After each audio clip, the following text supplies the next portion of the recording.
দেশনেত্রী বেগম খালেদা জিয়া বাংলাদেশ জাতীয়তাবাদী দলের চেয়ারপারসন এবং বাংলাদেশের সাবেক 3বারের প্রধানমন্ত্রী গত 8 তারিখ থেকে লন্ডন ক্লিনিকে ওনার চিকিৎসার জন্য ভর্তি হয়েছেন এবং উনি এখানে প্রফেসর ডক্টর প্যাট্রিক কেনেডির অধীন চিকিৎসাধীন থাকা অবস্থায় ওনাকে এখানকার নেফ্রোলজির কনসালটেন্ট, হেপাটোলজি, গ্যাস্ট্রেন্টোলজি এবং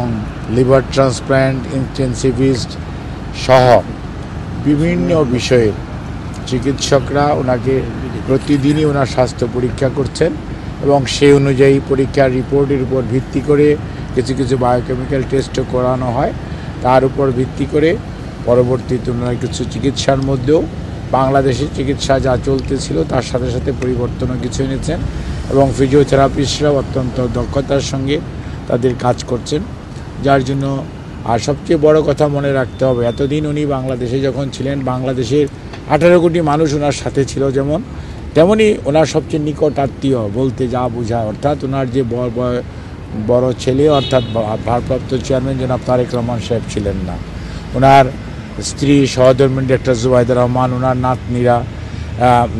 জাইমা এবং জাহফিয়া এবং জাহিয়া রহমান ওনারাও ছিলেন না, শামেলা রহমান উনি ছিলেন, তারপর এসছেন। কাজে ওনার যে নিকট আত্মীয়রা বলতে যা বোঝায় এই মুহূর্তে ওনারা তাদেরকে পাওয়ার কারণে মানসিকভাবে উনি স্বাভাবিকভাবেই এই মানুষের নিকটজন যখন অসুস্থ অবস্থায় কাছে যায় সুস্থ কিছুটা মানসিকভাবে প্রফুল্ল থাকেন, সেটা উনি আছেন এবং ওনার শারীরিক যে সমস্ত অসুবিধার জন্য বিশেষ করে chronic liver disease, chronic kidney disease বা এবং হার্টের অ্যাসেসমেন্টগুলো এখনও কমপ্লিট হয় নাই, এটা শেষ হতে হতে প্রায় আগামী শুক্রবারের মতো সময় লেগে যেতে পারে। তাহলে সব কিছু মিলিয়ে তারপরে ওনারা শুক্রবারের মধ্যে চেষ্টা করবেন যাতে একটা ওনার পরবর্তী চিকিৎসা সম্পর্কে একটা প্ল্যান করা যায়। এখন যেটা প্রয়োজন অতি দ্রুত বা অতি তাড়াতাড়ি যে সমস্ত পরিবর্তন আনা প্রয়োজন সেগুলো আনা হচ্ছে, বাট ওনার পরবর্তী চিকিৎসা যা কতটুকু প্রয়োজন বা কতটুকু লাগবে সে সমস্ত বিষয়গুলো নিয়ে আমাদের চিকিৎসকরাও মেডিকেল বোর্ডের ওনার যে বাংলাদেশের member professor FM Siddiqui, professor Nuruddin, professor doctor Shahabuddin, doctor Zafar Iqbal Al Mamun সহ এবং ডক্টর জুবাইদা রহমান উনি সবসময়ই থাকেন। আমার ভারপ্রাপ্ত চেয়ারম্যান সাহেব তো দিনের মধ্যে প্রায় দীর্ঘ সবসময়ই ওনার পাশে থাকার চেষ্টা করেন। যে সার্বিকভাবে ওনার চিকিৎসার ব্যাপারে দেশবাসী যেমন উদ্বিগ্ন, ঠিক একইভাবে এখানকার চিকিৎসকরা অত্যন্ত নিষ্ঠার সঙ্গে হসপিটালের প্রত্যেকটা স্টাফ তারা কাজ করছে এবং এখানকার যারা বাঙালি কমিউনিটি আছে বিশেষ করে বিএনপি ইউকের সভাপতি মালিক ভাই এবং আমাদের কয়সর ভাই সহ বিএনপি এবং অন্যান্য অঙ্গ সহযোগী সংগঠন সময়ের নেতৃবৃন্দ টাইম টু টাইম ওনারাও খোঁজ রাখেন। ওনাদেরও যদিও এটা বিদেশ লন্ডন, এখানে বাংলাদেশের মতো অনেক কিছুই করা সম্ভব নয়, সেটা মনে রাখতে হবে। তারপরেও সীমাবদ্ধতার মাঝেও আপনারাও যেমন অনেক সীমাবদ্ধতার মাঝে এখানে উপস্থিত থেকে শীতের মধ্যে কষ্ট করছেন দেশবাসীকে কিছুটা আপডেটেড নিউজ দেওয়ার জন্য,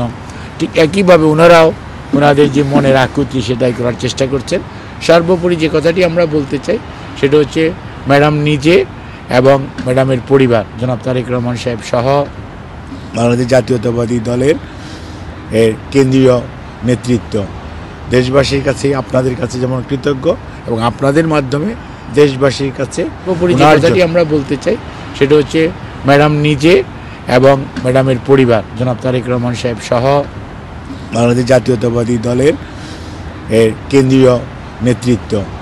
দেশবাসীর কাছে আপনাদের কাছে যেমন কৃতজ্ঞ এবং আপনাদের মাধ্যমে দেশবাসীর কাছে ওনার জন্য এবং সর্বোপরি ওনার সুস্থতার জন্য দেশের বাইরেও যে সমস্ত মানুষ ওনার সুস্থতার জন্য বিভিন্নভাবে আল্লাহ রাব্বুল আলামিনের সাহায্য চেয়েছেন, দোয়া করেছেন, সেই দোয়া চেয়েছেন যাতে উনি দ্রুত সুস্থ হয়ে উঠতে পারেন। সেজন্য আপনাদের সবাইকে অনুরোধ করেছেন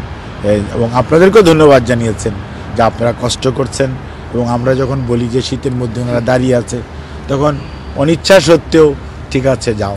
মানে কথা বলতে বলে, অর্থাৎ উনি কিন্তু